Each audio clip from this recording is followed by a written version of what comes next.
Do you yourself also think that it is okay to eat meat from animals that have had a good life? I don't want to eat meat from animals,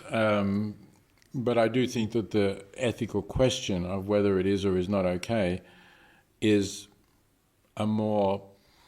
balanced one on which there is something to be said on both sides, whereas when it comes to factory farming, I think there's really nothing to be said on the side of factory farming.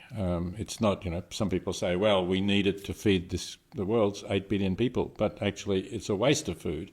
We have much more food value that we grow, crops we grow, going into the animals, because of course when we put them inside we have to provide them with 100% of their food. They can't eat grass themselves. So we're wasting food, so that's not a good reason. And if in the absence of that reason, there's just about no other reasons why factory farming is an ethical practice. But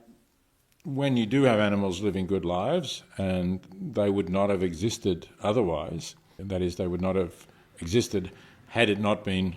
that the person, the farmer, whoever it is, was going to slaughter them and get some money for the meat or other animal products, then I think there's at least a real question as to whether this is wrong. And so I think I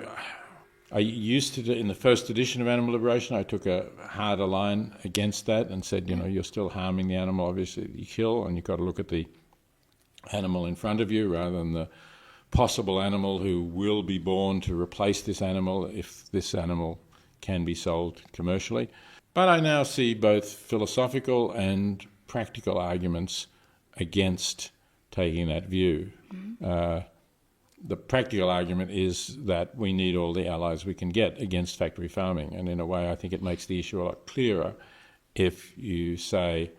we should be boycotting products from animals who've had miserable lives, and animals who are confined indoors all their lives have had miserable lives, in very crowded conditions and